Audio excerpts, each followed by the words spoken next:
نہ جانے مسائل تو علماء سے پوچھیں، یہ حکم مبین ہم کو رب سے ملا ہے، چلو پوچھ کیسے جیے زندگی کو، چلو پوچھ لے کس میں رب کی رضا ہے، رب کی رضا ہے۔ الحمدللہ رب العالمین والصلاة والسلام علی سید المرسلین، اما بعد فاعوذ باللہ من الشیطان الرجیم، بسم اللہ الرحمن الرحیم۔ الصلاة والسلام علیکہ یا رسول اللہ وعلی آلکہ واصحابکہ یا حبیب اللہ، الصلاة والسلام علیکہ یا نبی اللہ وعلی آلکہ واصحابکہ یا نور اللہ۔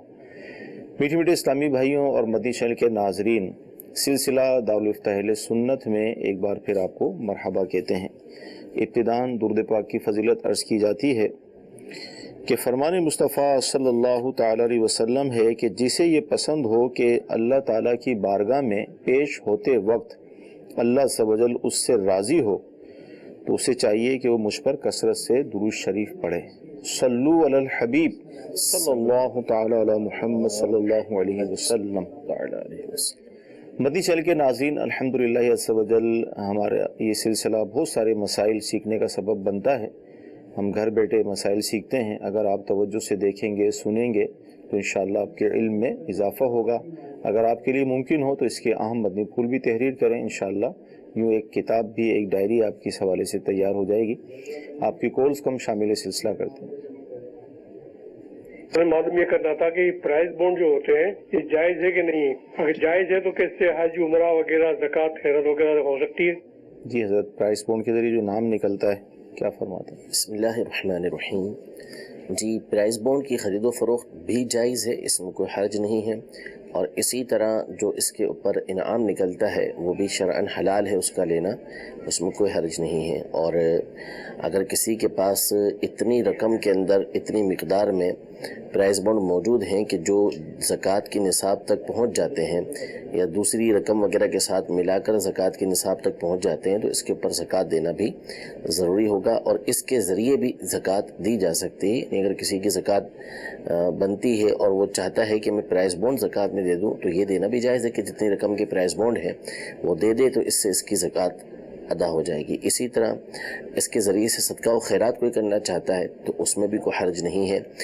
حج اگر اس کے اوپر فرض ہوتا ہے، یعنی پرائز بونڈ موجود ہیں کہ جو اتنی رقم کے ہیں یا دوسری رقم کے ساتھ مل کے اتنے بن جاتے ہیں اور شرائط پائی جاتی ہیں حج کی، تو پھر اس پہ حج کرنا بھی ضروری ہوگا، فرض ہوگا، اور اس رقم کے ذریعے وہ حج بھی کر سکتا ہے، اس میں کوئی حرج نہیں ہے۔ پرائز بونڈ ایک مال ہی ہے، ہاں، رقم یعنی کرنسی کی ایک حیثیت رکھتا ہے، اس لیے۔ جی اگلی کال لیں گے۔ میرے کرانے کی دکان ہے تو صابن، پاپڑ اور گتے لکھائی بھی ہوتی ہے، چھوٹے چھوٹے پاپڑ ہوتے ہیں اس کو لکھائی بھی ہوتی ہے۔ جب صبح جھاڑو دیتے ہیں تو اس کچے کو لیمون ڈال دیتے ہیں یا اس کو ہم جلا دیتے ہیں، تو ہم کیا کریں؟ ہمیں رحمت فرمائیے۔ خالی یہی ہے تو بہت بڑا ایک مسئلہ ہے لکھائی کے حوالے سے۔ لیکن جتنا ممکن ہو بالخصوص جو عربی لکھائی ہے اور تو اس کا تو ادب و احترام ہی ہمیں کرنا ہے۔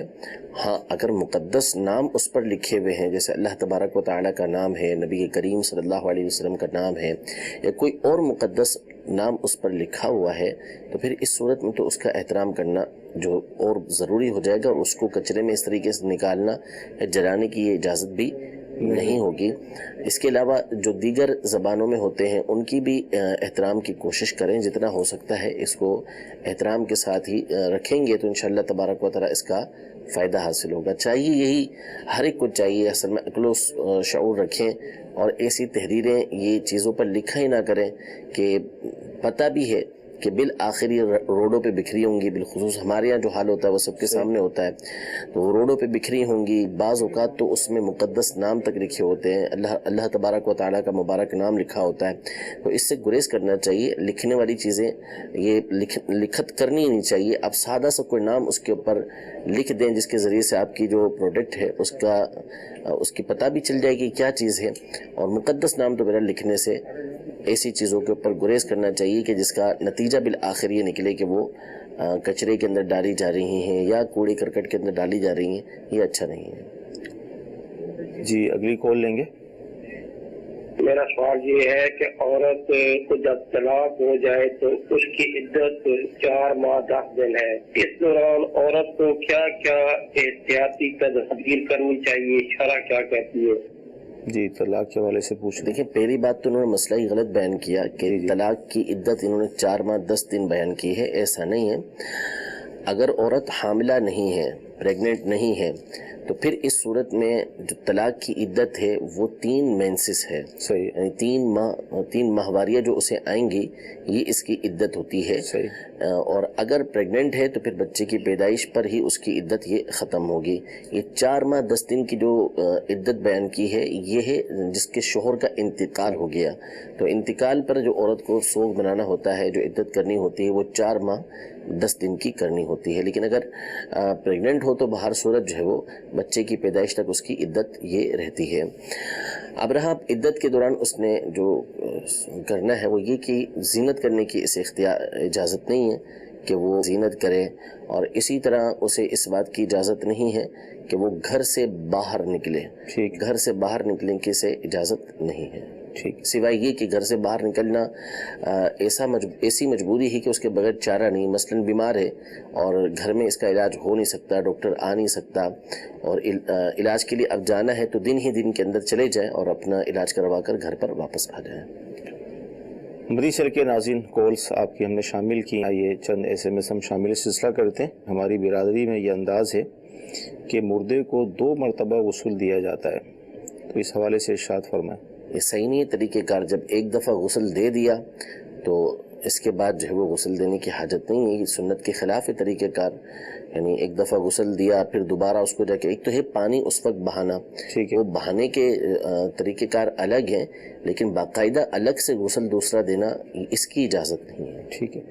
اچھا یہ پوچھ رہے ہیں کہ محراب میں اذان دینا کیسا، اور مسجد میں اذان دی تو اس حوالے سے کیا ہوگا؟ مسجد میں اذان دینا مکروہ ہے. اعلیٰ حضرت امام اہل سنت کے اس پر رسائل ہیں اور بڑی تفصیل کے ساتھ اس بات کو بیان کیا ہے کہ نبی کریم رؤوف الرحیم علیہ افضل الصلاۃ والتسلیم کی جو سنت مبارکہ ہمیشہ سے رہی ہے وہ یہی رہی کہ آپ کے سامنے جو اذان دی جاتی تھی وہ مسجد کے باہر دی جاتی تھی، اور جمعے کی اذان جو ہوتی تھی وہ آپ علیہ الصلوۃ والسلام کے سامنے جو دروازہ ہوتا تھا وہاں کھڑے ہو کر دی جاتی تھی. تو اس لیے اذان جو ہے وہ ہمیشہ، چاہے کوئی بھی اذان ہو، وہ جمعے کی اذان ہو، خطبے کی اذان ہو، یا کسی اور نماز کی اذان ہو، بہر صورت یہ مسجد کے باہر دینی چاہیے. تو اب محراب جو ہوتا ہے وہ عمومی طور پر مسجد کے اندر شامل ہوتا ہے، تو وہاں اذان دیں گے تو پھر نتیجہ یہ نکلے گا کہ مسجد میں اذان دینا کہلائے گا. تو اس سے گریز کریں، اس سے بچیں کہ مسجد کے اندر اذان نہ دیں، باہر اذان دینا چاہیے. ٹھیک جی. مزید کالس ہم شامل سلسلہ کرتے ہیں. صفی الرحمان سیال کوٹ سے عرض کر رہا ہوں. میرا سوال ہے کہ اگر نمازی اکثر نماز کی سلام منہ پھیرتے ہی اٹھ کے پیچھے کی طرف بھاگنا شروع کر دیتے ہیں، اس کے بارے میں کچھ ارشاد فرمائی. کیا فرماتے ہیں حضرت؟ جو مسجد کے اندر بیٹھنے سے لوگ بھاگتے ہیں، حالانکہ احادیث کے اندر جو ہے اس کی بڑی فضیلت آئی ہے. یعنی ہمارے یہاں تو عام نمازوں میں بھی ایسے ہی ہوتا ہے کہ سلام پھیرا اور فوراً اٹھ کر چل دیے، اور بہت سے لوگ جو ہے وہ جمعہ کے لیے آتے ہیں تو اس وقت بھی ایسی جگہ کو تلاش کرتے ہیں کہ جیسے ہی امام صاحب سلام پھیرے تو ان کا باہر نکلنا یہ آسان ہو جائے. تو یہ بڑی غفلت اور محرومی کی بات ہے. نبی کریم صلی اللہ تعالیٰ علیہ وآلہ وسلم نے 7 طرح کے افراد کے لیے بشارت ارشاد فرمائی کہ کل بروز قیامت اللہ تبارک و تعالیٰ کے عرش کے سائے کے سوا جب کوئی سایہ نہیں ہوگا، اس میں ایسے افراد کو جگہ دی جائے گی، اور ان میں سے ایک وہ شخص بیان کیا کہ جس کا دل مسجد کے ساتھ معلق رہتا ہے. یعنی اس کو انتظار رہتا ہے کہ ابھی اذان ہو، نماز کا وقت ہو اور میں دوبارہ مسجد کے اندر جاؤں، نماز ادا کروں. دل مسجد کے اندر اٹکا ہوا ہے، دل مسجد میں اس کا لگتا ہے. تو اب یہ حدیث پاک میں تو اس بات کی بشارت دی جا رہی ہے کہ مسجد کے ساتھ دل معلق ہونا چاہیے، لیکن ہماری حالت یہ ہوتی ہے کہ ہمیں فوری طور پہ مسجد سے باہر نکلنا ہوتا ہے. حضور علیہ الصلوۃ والسلام کا ایک فرمان علی شان ہے کہ من الف المسجد عرفہ اللہ، کہ جو مسجد کے ساتھ محبت کرتا ہے اللہ تبارک و تعالیٰ اس سے محبت فرماتا ہے. قرآن پاک کے اندر مسجد کو تعمیر کرنے والوں کے بارے میں فرمایا کہ انما یعمر مساجد اللہ من آمن باللہ والیوم الآخر واقام الصلاۃ وآتى الزکاۃ ولم ومن یخشى الا اللہ فعسى اولئک ان یکونوا من المہتدین، کہ اللہ کی مسجدوں کو آباد ہی وہ لوگ کرتے ہیں کہ جو اللہ اور آخرت کے دن پر ایمان لاتے ہیں اور جو نماز قائم کرتے، زکوٰۃ دیتے ہیں، اللہ کے سوا کسی سے نہیں ڈرتے۔ تو اس لیے مسجد اللہ تبارک و تعالیٰ کی پسندیدہ جگہ ہے جہاں اللہ تبارک و تعالیٰ کی رحمتیں نازل ہوتی ہیں۔ اللہ تبارک و تعالیٰ مسجد میں آنے والوں کو عزت عطا فرماتا ہے، تو ہمیشہ مسجد سے محبت کرنی چاہیے، مسجد سے دور نہیں بھاگنا چاہیے۔ سیدنا ابو ادریس خولانی رحمۃ اللہ تعالیٰ علیہ زبردست تابعی بزرگ گزرے ہیں، یہ ارشاد فرماتے ہیں کہ مثل المؤمن فی المسجد کالسمک فی الماء، کہ مومن کی مثال مسجد کے اندر ایسے ہے جیسے مچھلی پانی کے اندر، یعنی جس طرح مچھلی کو پانی کے اندر سکون چین ملتا ہے، اسی طرح مومن کو مسجد کے اندر سکون اور چین ملتا ہے، بغیر پانی کے وہ بے چین رہتی ہے، تو اسی طرح مومن جو ہے وہ مسجد کے بغیر بے چین رہتا ہے۔ اور پھر آگے یہ ارشاد فرمایا کہ منافق کی مثال مسجد کے ساتھ ایسی ہے جیسے وحشی پرندہ کسی پنجرے کے اندر قید کر دیا جائے۔ وحشی پرندے کو مثلاً کوے کو آپ قید کر دیں پنجرے کے اندر تو وہ بیزار کر کے رکھ دے گا، مجبوراً اس کو باہر نکالنا پڑے گا۔ تو اب اگرچہ ہم کسی کے اوپر منافقت کا حکم نہیں لگا سکتے، ہمیں اس بات کی اجازت نہیں ہے، لیکن ہر ایک کو اس پر غور کرنا چاہیے کہ اس کا دل کیوں مسجد کے اندر نہیں لگ رہا۔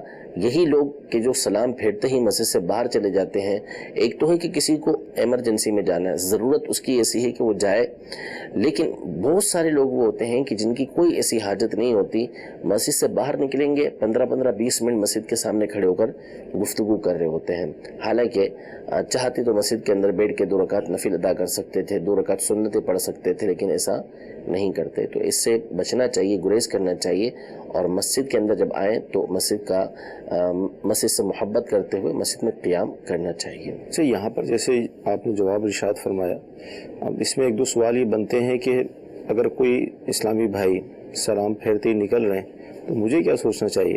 ہمیں حکم یہی ہے، میں نے عرض کیا نا کہ ہم کسی کے اوپر حکم نہیں لگا سکتے۔ صحیح۔ ہو سکتا ہے واقعی کسی کام سے جا رہا ہو، صحیح۔ ویسے اس کی عادت ہے کہ مسجد میں بیٹھا رہتا ہے، صحیح، یا نہیں بھی بیٹھتا، لیکن بعض مجبور ہیں، مثلا نوکری کر رہا ہے وہ، صحیح، اور اس کو اجازت ہی اتنی ہے کہ بھائی فرض پڑھ کے فوراً واپس آ جاؤ، اس لیے وہ فوراً نکل جاتا ہے۔ اب یہ اس کی مجبوریاں ہیں، تو ان مجبوریوں کے تحت وہ جا رہا ہے، تو ظاہر اس کے اوپر کوئی حرج نہیں ہے، اور ویسے بھی کوئی باہر نکلے گا تو اس کو کوئی گناہ گار تو نہیں کہا جائے گا۔ صحیح۔ اور ہمیں تو بہرحال اس بات کا حکم ہے کہ ہم مومن کے ساتھ اچھا گمان ہی رکھیں گے، یہاں پہ بدگمانی کرنے کی ہمیں اجازت نہیں ہے۔ اچھا، بعض اوقات ایسا ہوتا ہے کہ مسجد جو ہے 2 حصوں میں منقسم ہوتی ہے، ایک اندر کا حصہ ہوتا ہے، ایک صحن کا حصہ ہوتا ہے، تو لوگ بعض اوقات موسم کی وجہ سے بھی سلام پھیرتے ہی یا اندر لائٹ چلی گئی، پنکھے نہیں چل رہے تو فوراً نکلتے ہیں، دعا بھی نہیں مانگتے، تو یہاں اس میں بھی کلام ہوگا؟ دیکھیں، اس میں یہ ہے کہ مسجد کا جو صحن ہے وہ تو بہرحال مسجد ہی ہے، ٹھیک ہے، کہ عمومی طور پہ مسجد کا صحن مسجد ہی ہوا کرتا ہے، سوائے یہ کہ باقاعدہ کو نیت کرے کہ مسجد کا صحن مسجد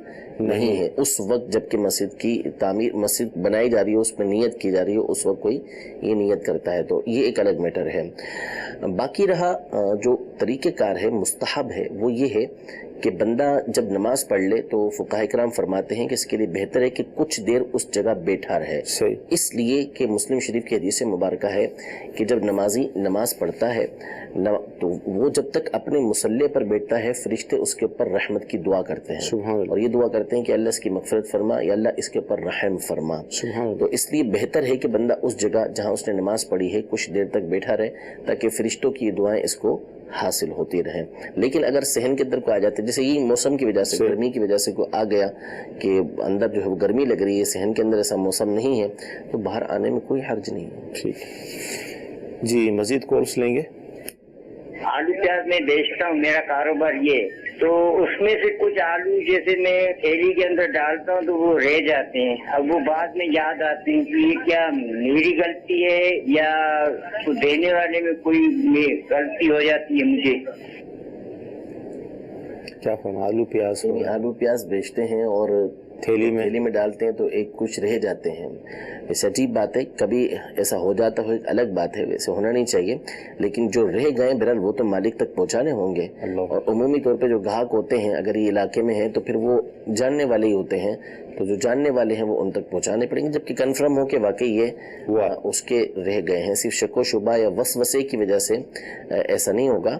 تو اگر رہ گئے ہیں، پتہ چل گیا کہ یہ تو بھائی رہ گئے جو تھیلی میں ڈالنے، تو پتہ ہے کہ بندہ